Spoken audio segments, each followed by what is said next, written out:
What have I got in here?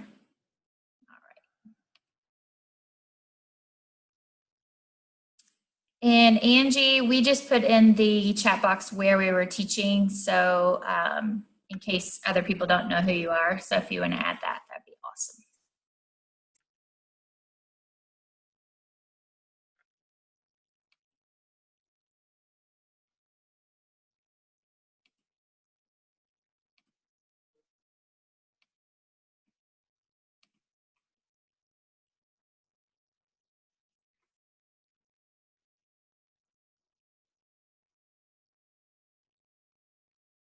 All right. Another Kentucky friend.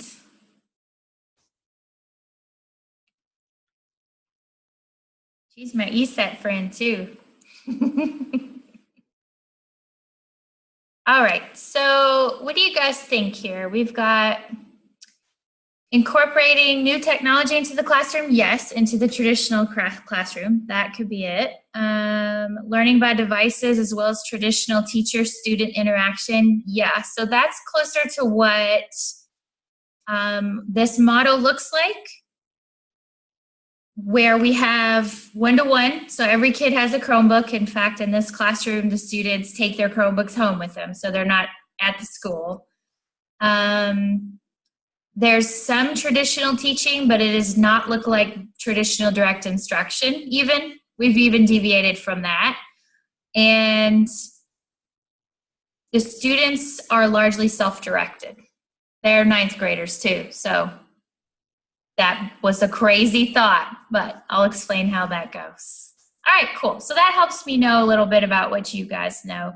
The blending part, that word really just means that we're blending traditional with completely digital. We've seen a lot of models recently, especially at the college level, oh my, with completely asynchronous online courses. And I've seen it for some of the most vulnerable courses, which are freshman comp. That students need a lot of support sometimes. And so it's hard because we need all these sections of the class. We don't necessarily have the FaceTime or the teachers to do that. And so we look for ways to make them asynchronous and still get students what they need. This is happening in high school too. I'm sure I don't have to tell you all that. Students can earn complete credits by not ever speaking directly in synchronous environment with a teacher. And that is precarious at best. So we decided to try a model that involved a blending of those two approaches. Because we were in a setup where we had students that had the one-to-one situation, but we had been using those Chromebooks for a little more than fancy notebooks. They were really just a place for them to type things and print them and turn them in, or get onto a collaborative space to see where assignments are posted, almost like an LMS, like Blackboard or, something like that. So we were like, we have these really great devices, but we're not using them to their full potential, and we're definitely not changing our instruction to incorporate these in a good way. So I'll share this again with you, and I'll show you the rest of what we did. So the first thing was I told you a little bit, like we had a situation where we had these devices. I, at the time, was living in Chicago, which is where this classroom exists. It's in a suburb of Chicago. And I wasn't teaching full-time with high school, but I needed students for my doctoral work to try some things out. So this teacher and I came up with an idea to do virtual team teaching. We were going to try to bring me in initially one time to meet the kids, but then I was only going to be available just like an online college teacher would be, only through Zoom or Google Hangouts or via email or in a collaborative space like Google Drive or Google Docs. So that is what we wanted to try. Behind that was a drive to make our instruction more student-centered and more interactive, where kids were really working hard to show us what they could do with the standards and the skills, and not just doing things for compliance, like homework. So that was kind of our background. We ended up trying to decide what our methods would be for doing this team teaching, and it seemed like this one-to-one blended instruction was the easiest way to do that. But the big reason that our team collaboration worked were sort of these reasons here that I have listed. This comes from a company called Rework, and I thought it was a really good graphic to show sort of how our team dynamic works really well. The first thing, we obviously had to be able to take risks with each other, because here I was going to put myself on screen in front of these kids who I didn't know what they were doing in that classroom. And I was going to help facilitate instruction from afar, plan it, put it together, and then facilitate it with kids that I don't know. So that was really a vulnerable situation. So we got together and said, you know what, we got to have some shared trust here, which is just like any team situation. We also had to depend on each other to show up and do things as we needed to, because it wasn't like he was down the hallway from me and I could just say, hey, I'm not going to be here today or whatever. So it took really clear structure and communication. And then also, you know, we had to make sure that our why was the same in a way. I give homework, because, you know, we're meeting for 57 or whatever minutes a day, 5 days a week. We should be able to get things done during that time for English if we are really working bell to bell and doing a good job planning our instruction. Everything we did was skills or standards based. So they have in Illinois a very similar structure to their standards like we do. They're based on the Common Core standards. And we did everything in Google Drive and Google Slides and all those documents. We did not use Google Classroom. We give regular one-on-one feedback in a workshop model. We do progress tracking with Google products as well. And then we did virtual team teaching when we needed to do whole class or small group instruction. And then finally, in order for the students to demonstrate their progress, they had to defend just like a person in a master's program would do. So they had to present a project that, not a project really, just an overview of how they met all of the standards through their work and show evidence. We, of course, had seen it, but they had to actually prepare it and have evidence to back it up. These are ninth graders. I'm going to keep reminding you that because it is possible. So really quickly, before I get into that, I'm going to stop sharing. And I am going to unmute everyone. So if you're talking, hey, watch out. You're unmuted. Everyone's unmuted, so if you don't want to talk, you can mute yourself. But I'm going to give you guys a chance to just tell me really quickly if you have any questions about what I said so far about blended learning. Any questions so far?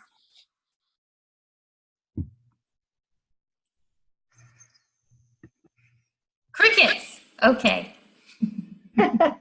I'll mute you again.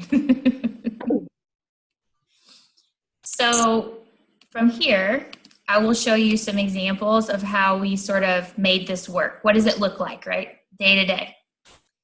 And then at the end, if you guys have some more like specific things, like how's this going to look in a second grade classroom, or how's this going to look in the college at the college level, we can get into those. And I'm sure it would benefit everybody to listen to that. But at that point, if you don't need me anymore, of course you can leave anytime. But at that point, it'll be more like me answering questions for you all individually. So let me go back to that and I'll show you what we did. So we first had to determine what were our essential standards, which, you know, some people, namely administrators, might argue that all of the standards are essential, right? But in ELA, we kind of have an advantage and a disadvantage in that English is English is English. It doesn't matter what grade you're in, it's just a version of the same thing. So, you know, we sat down and looked at the standards and determined by the time these ninth graders leave the ninth grade, what can we guarantee that they should be able to do? And we came up with 10 for the whole school year that revolved around different standards. We have some like these that deal with grammar and mechanics. We have others that aren't shown here that are writing indicators. more writing than anything else, because the reading ones, you have to demonstrate them by writing or speaking. So we mostly made them about writing. And that's just because in order to create criteria to demonstrate the standard, we really had to think about how that student was going to be able to show that they know. And we did not want any of it to be multiple choice. We do enough of that. So you can see here how we chose the skill, which came from the standard, and then we also chose the criteria. We actually sat down and wrote that out together, even though I'm not the teacher of record, but we are team teaching. So we went through all of these together and determined them. Then we developed units on Google Slides in Google Drive, and each one of them, this is the first one, each one of them had multiple opportunities for the students to practice specific skills, but they're thematic units. So like this one was the heart of the class. We're all, as English people that are on here, you're used to a thematic unit that might be driven by a book or a big idea like privilege. So we did that in the same way, but we had a performance assessment in mind, so we designed it backwards. In this case, it was an identity letter. This whole unit was around identity. These are ninth graders coming to high school for the first time, so we wanted to make sure we had a bit of a bridge for them. And they had to read samples of letters or texts that were written by people who were examining parts of their identity and people who shaped their identity. And then they had to create a letter to someone who had had a significant impact on their identity. For a ninth grader to consider this and have any sort of perspective on it is really difficult. And the students that we are teaching are pretty privileged. So for them to hear about other people like James Baldwin talk about their identities and things that had shaped them, it really pushed kids a little bit outside their comfort zone. Also, to write a letter to someone that they actually know was really nerve-wracking for them, because we told them, you got to write this and you're going to give it to them. So there was a real audience there. But that was a real traditional approach, right? Because we're still teaching, we're still guiding. We just have stuff in Google Drive, basically. They're still meeting every day, 5 days a week, sitting in front of us, and we're helping them. That was the soft rollout, so they could all get used to the technology and how it works and how we expect them to, document things. Then it became this. So if you see down in the corner there, those are all folders that I have, one for each kid in the class. And that's not even all of them. And then they have a Flipgrid account. This is how they give us a little bit of regular reflection and feedback. We do it about every 2 weeks. But they turn everything in these folders that they share with us, and we take a look at it whenever they send us an email and tell us they need feedback. That's basically it. So that is a real shift away from, traditional instruction, in that we don't stand in front of the class. We pre-planned all of these things ahead of time, just like a college instructor does. You have to have a syllabus, and you have to turn it in, and it has to follow whatever skills or standards your department or your school has determined for accreditation. And certainly you can change things a little bit here and there, but if a student signs off on a syllabus, that is what you have to deliver. And that's not the way it is in K-12. We're used to kind of building the plane while we're flying it, and adjusting the instruction as we go. Sometimes we build some things in the summer, but then have to throw them out because initiatives come along, or, kids change, or the kids we thought we were going to have, we don't have, or whatever happens. And while that does happen in college, not so much in the K-12 arena. We basically brought a college model to the ninth grade classroom by doing all the work up front.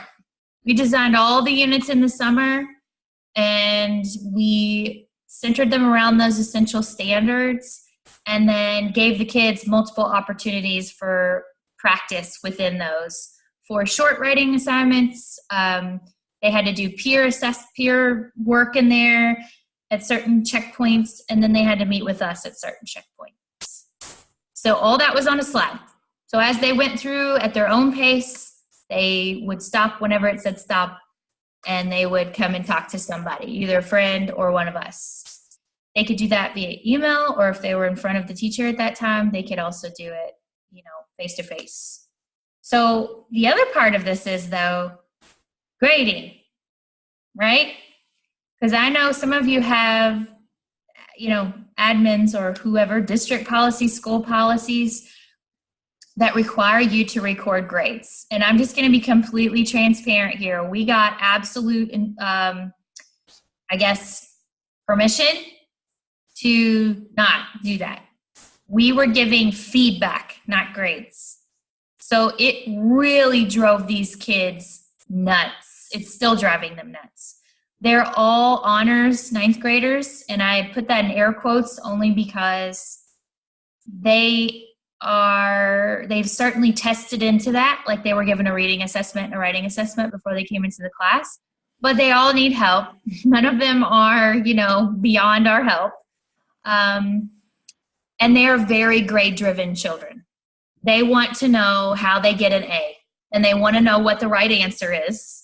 And they get very uncomfortable when they don't know what their grade is. And so when we moved to this model, we had to be very prepared for the social emotional part of it. And that's not something that you would necessarily think about, because you're probably like, well, this is a lot for them to get used to, but I think they'll love not having, grades every day or homework to do. It's actually really hard for them, because at first they feel like they don't know how they're doing. Or am I failing? Is this right? Those are the kinds of comments that we get a lot. And what we had to do was we had to shift to a mindset that is about growth instead. It's about what is the evidence that shows your progress toward these mastery indicators that I shared with you. Where is the evidence in your work that shows you've made progress toward mastery according to these skills and standards? And they would just kind of look at us like, well, I've been doing this and I did that. Well, okay, but how does that show me that you have progressed toward mastery? So that's a whole different shift for educators. It's a shift for administrators. It's a big shift for parents. And if your district, or if you've ever tried standards-based grading, you know that parents struggle with that, because they didn't come up on that system. So it's hard for them to understand. But what's happened since we had support to try this, and the kids are finally feeling a little bit better about it after our first mastery defense at the end of the semester, is now those kids can speak to exactly what they can do and what they need still to work on with respect to those standards at any given time on any day. If you went and asked one of them right now, which I can guarantee you one of them at least out of 28 is working right now at home, just because they know they have work to do and they got a choice about what they get to do, what they want to do when they want to do it, as long as they meet the deadline at the end of the semester.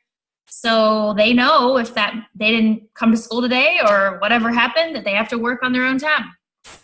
So what ends up happening here is that it becomes about the quality of the work and the ability to meet the standard and the skill criteria, instead of, I want an A. Yeah, they still want an A, but we know very clearly what that A means, right? And so, like, I also teach college, and an A in college means you earned X number of points. That's all. It doesn't mean that you can do anything in particular. It means that you earned enough points to get an A. And the question that sort of drove me to try this approach was, I was sitting in a district meeting at JCPS, which is the biggest district in the state, and we posed this question to a whole room full of English teachers, all different grade levels, and we said, what does a diploma in JCPS mean that these kids can do? And none of them had an answer. Because it doesn't mean that they can read. It doesn't mean that they can write. You would assume so if they earned the credits in the classes, but we don't know. It doesn't mean that they met ACT benchmarks, because that's not a graduation requirement. It doesn't mean that they're certified in any sort of field that's a technical field. It only means that they earned enough credits to graduate. And so, when you think about that, we have a responsibility to figure out what they know and what they can do, and then what the gaps are. But we can't know that if all we ever do is give a multiple choice test, and if we give inauthentic assessments and just slap a grade on it and say, okay, time to move on. We don't have time to go back to that. So that's kind of the reason why we went to this approach. But what it has become is Monday, so this is what it looks like on a weekly basis. Monday, all kids come to the classroom. They bring their Chromebook. It's just like any other Monday. They sit down at their table and they open up their Chromebook. They go into their Drive folder and they decide, okay, well, today I am working on the poetry unit, and I know that I need to show mastery in analysis, claims, and evidence and organization, because those are the things that I have an opportunity to show in this unit. So I'm going to work on that all day, and I'm going to get some feedback from my teacher tomorrow, because I know that I'll have something to show as evidence. And then a kid next to him might be working on the argument unit, where he has to create his own TED Talk and rehearse it. So maybe he goes over in the corner and he's rehearsing a TED Talk. And then another kid is in the other side working on the narrative unit, trying a nonlinear narrative from the perspective of one of the characters in To Kill a Mockingbird. So all these things are going on at the same time. They have 4 choices, 4 different units. Each of the units has multiple chances to show progress in several of the standards. And then the teacher, what's the teacher doing, right? I'm over here putting my feet up, sipping my coffee. No, absolutely not. I work harder in that environment than I ever did, but only bell to bell, right? I don't take any papers home with me because we don't have any. I don't take hours at night planning instruction for the next day because it's already planned. The only thing I spend time on outside of that class period time is giving feedback to students when they email me. That's it. So it makes it better for the students because they get more immediate, individualized, personalized feedback. But it makes it better for the teacher because the onus is on the students, right? The only time that I have to plan any sort of thing is in response to what they need. So if I see a trend that they're all struggling with claims, we might record a video of us team teaching or talking through claims, or I might find somebody else who's done it better on YouTube and send them a link to it, right? Or I might send them a handout that could help them with models. But we don't stand in front of the class and teach 28 of them how to do that because only 4 of them need help. So it's a very structured situation, but it's very responsive to students. Then Tuesday, Wednesday, Thursday, they can go other places on campus. They can go to the library. They can go to the cafeteria. They can go to the common area, whatever it is they need to work. So Tuesday, Wednesday, Thursday, it's more like workshop model, right? And we might have small groups or not, but it's just the teacher floating around making sure kids have what they need. And then we pick up with feedback and mini lessons as we need them.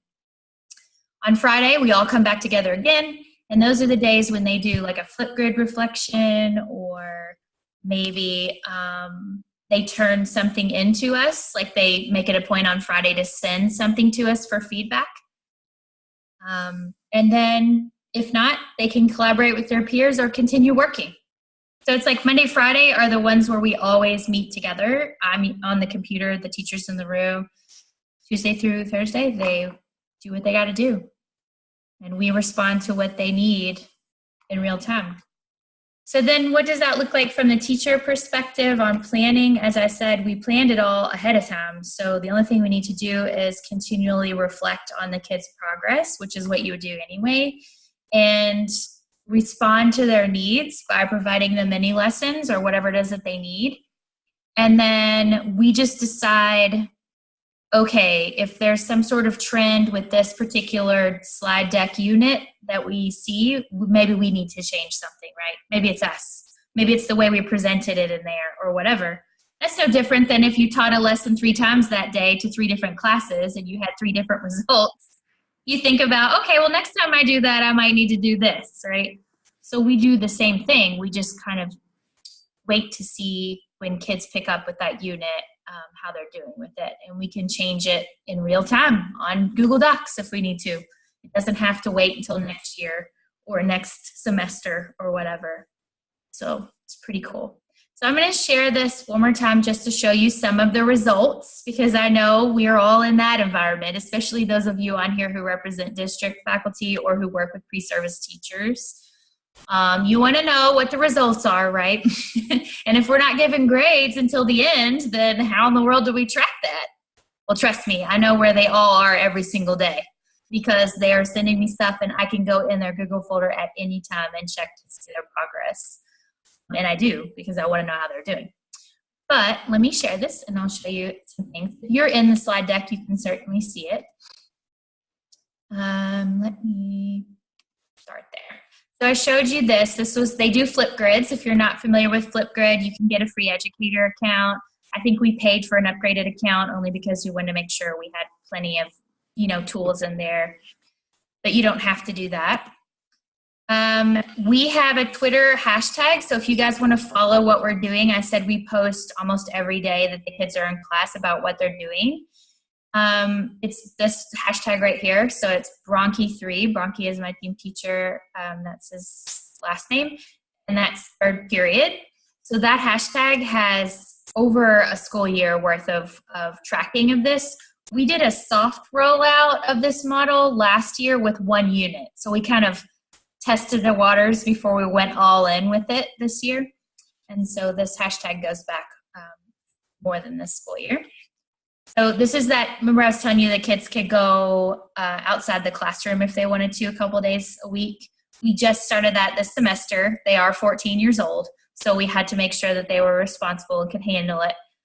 So they're allowed to kind of go in here and work at these big round tables if they want to, while the teacher or another staff member, sometimes it's the librarian, comes in to sort of facilitate. This is the mastery defense. So I'm not going to play it all because it's 16 minutes long, but this is the mastery defense of one of my 9th grade students, Quentin. Let me let Cody back in there. He got kicked out. This is his recorded meeting with me.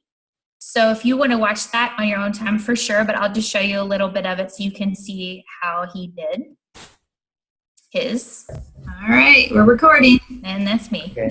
Hi, I'm Quentin, and I'm defending the standards, why I think I mastered them and why I deserve an A for English. So I'm going to start off with use of discipline-specific vocabulary.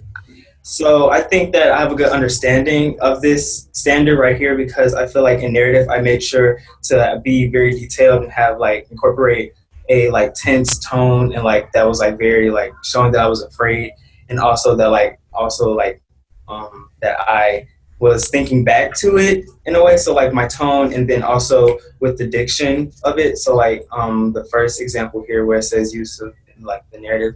So at one point I could extend my leg and feel the floor touch my shoe. Suddenly I heard a humming sound as the floor beneath me disappeared. The outside light quickly became bright as we accelerated forward. And then also the ending part where it says, now the same voice speaks to me faintly, only now it whispers that I should not have been so afraid in the first place. So that was.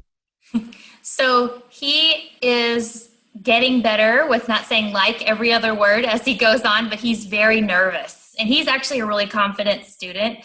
So, I mean, this would make anyone nervous, I think, even though he's not face-to-face with me. I was sitting right here in my living room, and he was in Chicago when he was defending. But he, if you heard what he said at the beginning, it was, this is why I think I deserve an A in English. Here's my evidence. I mean, how much better is that than grading a stupid test, right? So, I mean, I'm just going to be real honest with you. Plus, me again, incorporating, like, sorry. make sure that I have the right tone for my narrative. Stop talking, Quentin. And then also for analysis. Sorry. So he had to take control of that, and he had to find the evidence to support it. And as they were preparing for this, if they could not find the evidence, then they had work to do, right? So I think that was really a great process. And any of you who have been through a defense process as an educator in college or whatever, you know how nerve-wracking that is, and how you get also, though, super proud of the work that you've done. So this was really good for a lot of these kids to do. We have 2 mastery defenses recorded. One is a girl named Mia, and the other is Quentin. So if you would like to see them, they're very different in the way they approach them, but they both created like a slideshow to show the evidence. And one of them mastered all of them, which is Quentin, and the other didn't. So one of the questions we frequently get is, well, what happens if they don't master them all? Because that will happen. I mean, it's going to happen, right? The answer is this was the first semester, and the standards are the same all year long. We just add a more complex layer to the second semester units. Like if we're in first semester analyzing one poem, a single poem, and writing a literary analysis about it, then in the second semester they have to do a comparative analysis of 2 poems along with paintings. So like it just becomes a little bit more in-depth. So they can demonstrate it again. They can keep going and keep trying. But these students who did not master worked all Christmas break. They were not trying to give up, which I thought was like, I didn't want them to do that. No, I didn't. But they did. They did not want to give up because they got to a point where they just needed more practice. So that was interesting. That was one of the results. They were working a whole lot more than they ever did before. So let me see if I can not have Quentin talk some more. Here we go. There we go. I already talked about this a little bit, but here's some of the pictures. These came from the classroom, and here are some student testimonials. So, this is what it might look like on any given day. You've got kids in the hallway reading because they were doing an evaluation of a single text, and they had to pick their own book, any book, and evaluate it and create a review to post to a real audience using evaluation criteria that they came up with. You've got kids here working with their Chromebooks, just like real traditionally. If you see right here, actually, they're doing peer work right there. Same here. They were doing a small group session down at the bottom right. It's all happening at the same time. So think about if you're an admin and you walked into this. You'd be like, what in the world is going on in here, right? And yet, if you stopped any one of those kids and asked them what they were doing, they would be able to tell you what standard they were working on at any given time. I mean, that right there is enough to sell this to any admin, in my opinion. These are some of the comments that they said, and it kind of speaks to what I told you earlier. This was very hard for me to wrap my head around, but after a few months, I almost wish all my previous English classes were like this. It's a work your own way kind of thing, and it contradicts the rush and stress of school.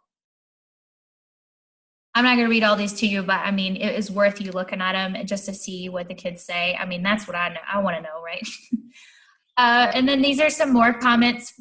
Some more comments from them and some more pictures of them. Here we have the newly elected state senator, Sean Casten from Illinois, who challenged the deep seat Republican and won right here in the middle. And she is just the most awesome student. You would never know her dad is in politics. And here she is right in the middle, just leading the charge. We've got all these different kids, but if you notice, they all look pretty similar, don't they? We only have 2 students of color. We have 21 girls, and they all are in an affluent community. So this forced them out of their academic comfort zones. And I have actually seen more growth in them with their skills and their communication ability and their professionalism, to be honest, which is not something you think about with 14-year-olds. Because they're having to learn how to communicate when they need help and exactly what they need help with, which is really something that I think a lot of adults don't even know how to do. So anyway, and then lastly, The only due dates we have are the end of the semester. Like, they have to do a mastery defense within the finals week. The only grade they get is their final grade. They get feedback all the time. They know exactly what they're doing as far as their progress toward the standards, but that doesn't look like a letter grade until the very end. And we have a scale, so like if you're interested in that, I can show it to you separately. There is no homework, except that there's always homework. We don't assign any extra homework. It's just whatever you have to get done, you have to do it. So if you have to do that outside of out of school, then you do. You just do. But if you manage your time in class, you won't have any. So they've learned that the hard way. The hard way. December was a month of tears. A month of tears. Assignments, we don't give any assignments. They're all built ahead of time. So we don't create them. They have opportunities to demonstrate their learning. They're not assignments. So now I will stop talking at you and stop sharing this. We have a lot of resources available. Obviously, we have spent a lot of time developing them, and we are still doing that actively. My doctoral program finishes, I graduate in May, and I'll be presenting some of this work at that time. But we're actively working on putting together a full web course on this. So if people are interested in that, I'll be sending out an email with more information. We're both presenting. Chris is coming in from Illinois. We're both presenting at KCTE. We're going to be focused a little bit more on how we reimagine the traditional idea of a PLC during that session, because that's a real big part of what we've been doing, using data to inform instruction. But it doesn't look like a meeting where there's a department chair who acts like the PLC lead and everybody takes minutes and you have a protocol. Yet we're making real big progress, and both of us are very passionate about it, and it keeps us working. It keeps us happy too, which is something that we have to take into account, right? Like, teachers have to be happy too. Otherwise, they're going to quit, or the quality of their instruction is not going to be good. So we're going to talk a little more about that at KCTE than the actual blended learning methods. So we're putting together a web course that would be the equivalent of 6 hours on this with each piece of it. So like, how did we develop the units? How would you do that in your school based on your requirements and your standards? How do we provide feedback? How do we determine our grading scale? You know, all the nuts and bolts of this really takes a full day, especially if you're going to try it and you need to develop it on your own, because you can't, I mean, ours wouldn't work for everybody, obviously. And then we also, of course, do in-person trainings. So we could certainly set that up for any audience, depending on your location. Of course, we'd have to work out the logistics. But so if you're interested, then let me know. I'll be sending out an email. But beyond that, if you have questions, you can stick around and ask them to everyone, or you can send me a message privately, whatever you want to do. And if not, I'll just hang out for a few minutes. If you want to chat, you can, I can unmute you if you want to talk to me, but you can also put it in the chat box too. All right. So there we go. All right. You should be able to unmute yourself if you want to. So if anybody has questions, I am recording this tonight, so I'll have a recording done if you wanted to share it with anybody else. Certainly it's not super, structured. I just sort of told you my story and showed you a few things. But if you wanted to use that as sort of a conversation starter with people that you work with, feel free. Or if you just want it so you can listen to it or whatever, again, I'll send it to you. I'm going to put it on YouTube so it'll be easy to access for you and your colleagues if they could not make it and you want to share the idea with them. Or if you want to just, watch me and make fun of me, that's fine too. I won't be there, so it's okay.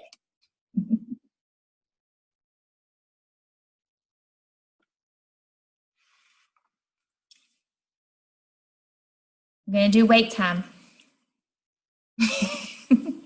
Oh, Jonathan, are you talking? There you go. Yeah, can you hear? Yeah, I can hear you now. Yeah. Mm-hmm.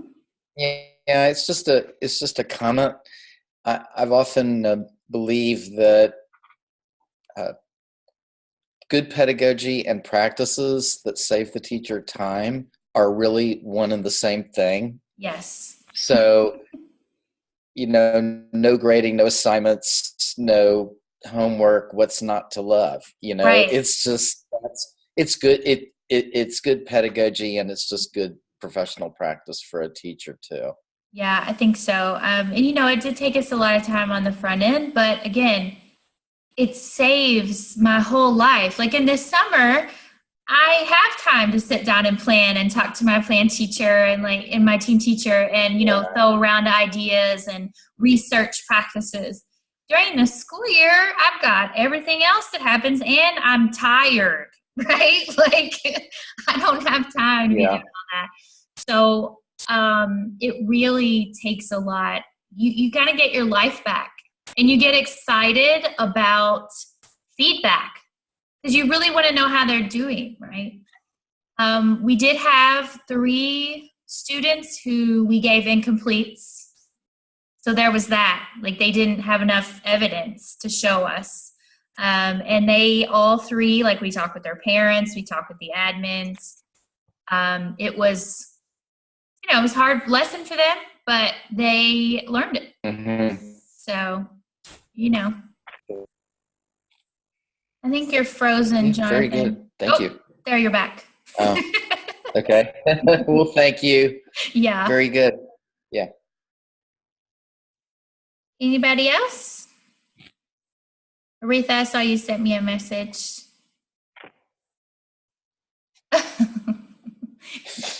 She said her current kids are having trouble coming to school with a pencil, much less they're learning. Guess what? They don't need a pencil if they have a Chromebook. Yeah, I know what you mean, though, Aretha. I do. I really do. But, that would be a situation, too, where we would talk through that, right? Like, what do your kids have available and how would this model look? Because some people, you could even blend this model without the kids being one-to-one. You just have to think about how that looks, right? The pre-planning of it all could be done ahead of time. And if they have access to Google, like with a device of some sort, then at least during class, they could do stuff in there. But we're looking at that with all people with all kinds of different setups. Like, some people are totally paperless. Some people are just not willing to give that up yet. But they do have devices. Some kids can't take them home. There's all kinds of different ways that this looks, but looking into it. All right. You do have Chromebooks. Oh, good, Aretha.